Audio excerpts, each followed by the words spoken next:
সিলেট ডুবছে, বারবারই ডুবছে। এতে হচ্ছে হাজার হাজার কোটি টাকার ক্ষতি। প্রাণ বাঁচাতে ছোটে মানুষ। বন্যা শেষে যখন বাড়ি ফেরে তখন তারা নিঃস্ব। গ্রামেই শুধু নয়, নগরকেও তছনছ করে দেয় উজানের ঢল। এর থেকে পরিত্রাণের কোনো উপায় নেই। এ প্রশ্ন এখন সিলেটের সবার। 6 থেকে 7 বছর ধরে বেশি আক্রান্ত হচ্ছে সিলেট নগর।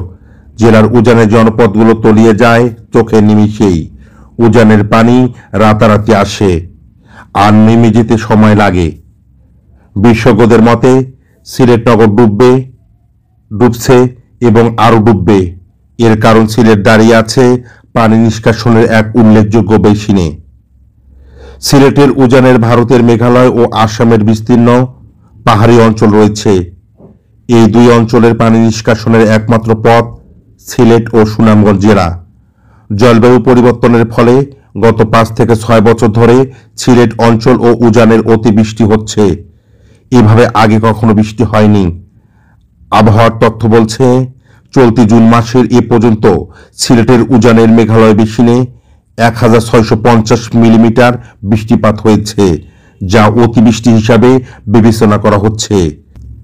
একই সঙ্গে সিলেটে 17 জুন পর্যন্ত বৃষ্টি হয়েছে 1708 মিলিমিটার। 2022 সালের ভয়ঙ্কর বন্যার সময়ও সিলেটে এত বৃষ্টিপাত হয়নি। তখন জুন মাসে সিলেটে বৃষ্টি হয়েছিল 1456 মিলিমিটার। ফলে ভারতের মেঘালয় ও বাংলাদেশের সিলেট অঞ্চলে অতিবৃষ্টি হওয়ার কারণেই বন্যার অন্যতম কারণ। প্রতি বছর উজানের ঢলে মেঘালয় থেকে বিপুল পরিমাণ পলিমাটি সিলেটের সুরমা, কুশিয়ারা সহ সীমান্তবর্তী নদীগুলোতে চলে আসে। অনেক আগে থেকেই পলিমাটি আসার কারণে প্রধান দুটি নদী সহ সীমান্ত এলাকা দিয়ে প্রবেশ করা নদীগুলোর তলদেশ ভরাট হয়ে গেছে। এতে নদীগুলোর পানি ধারণের সক্ষমতা কমে এসেছে। হাওর, খাল ও পুকুর ভরাট করে সিলেটের উন্নয়ন হচ্ছে।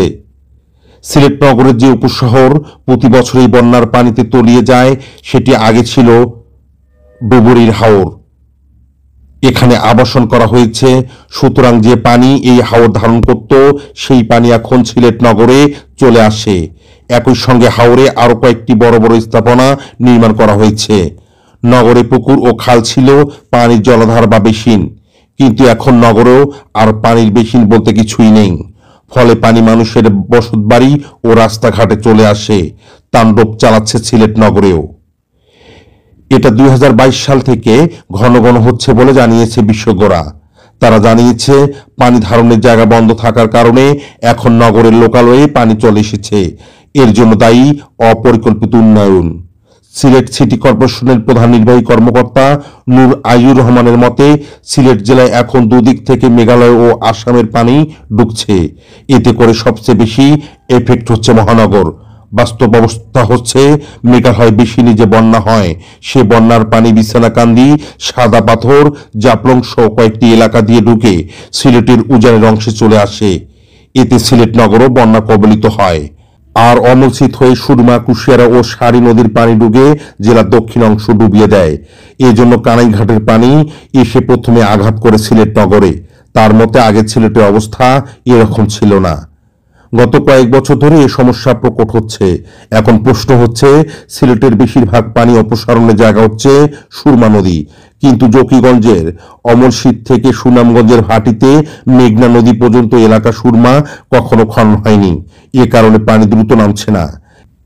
এর বাইরে কিশোরগঞ্জের হাওর মধ্যখাল দখল থেকে মিঠামাইন অষ্টগ্রাম রাস্তা করা হয়েছে, সেটিও সিলেটে জলমগ্ন হওয়ার কারণ। সব মিলিয়ে সিলেট এখন দুর্যোগে পড়েছে বলে মনে করছে তিনি। বাংলাদেশের পরিবেশ আন্দোলন বাপা সিলেটের সাধারণ সম্পাদক ও পরিবেশবিদ আব্দুল করিম কিম নগরের জলাবদ্ধতা হওয়ার কারণ উল্লেখ করে বলেন, অপরিকল্পিতভাবে উন্নয়ন করার কারণে বর্তমানে সিলেট নগরের এই অবস্থা সৃষ্টি হয়েছে। সিলেট অঞ্চলে বন্যার কারণ ব্যাখ্যা করে তিনি বলেন, সিলেট অঞ্চলের উপর যেসব সীমান্ত নদী বাংলাদেশে প্রবেশ করেছে, সেসব নদীর উজানে ভারত বাঁধ বা ড্যাম দিয়েছে। যখন উজানে অতিবৃষ্টি হয়, তখন বাঁধ বা ড্যাম খুলে দেওয়া হয়। এতে এক রাতেই তলিয়ে যায় সিলেট।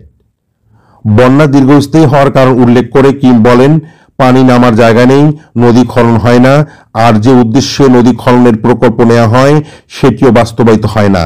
এর জন্য দায়ী প্রশাসন সহ রাজনৈতিক নেতৃবৃন্দের নেতৃত্বের ব্যর্থতা বলে জানান তিনি। এদিকে সিলেট পানি উন্নয়ন বোর্ডের নির্বাহী প্রকৌশলী দীপক রঞ্জন দাস সিলেটের বর্তমান বিপর্যয়ের জন্য দায়ী করেছে ভারতের মেঘালয় বেসিনে অতিবৃষ্টি। গেল কয়েক বছর ধরে অতিবৃষ্টির কারণে সিলেট অঞ্চলে বন্যা দেখা দেয়। থেকে উত্তরণ ঘটাতে হলে সিলেট সিটি কর্পোরেশন সহ সব দপ্তরকে একসঙ্গে বসে সমাধানের পথ খুঁজে বের করতে হবে। কোনো একটি দুটি দপ্তর দিয়ে এর সমাধানের পথ বের করা সম্ভব নয়। এরপর সমাধানের জন্য যে কাজটি শুরু করা হোক সেটি সবাইকে আন্তরিকভাবে করতে হবে বলে জানান তিনি।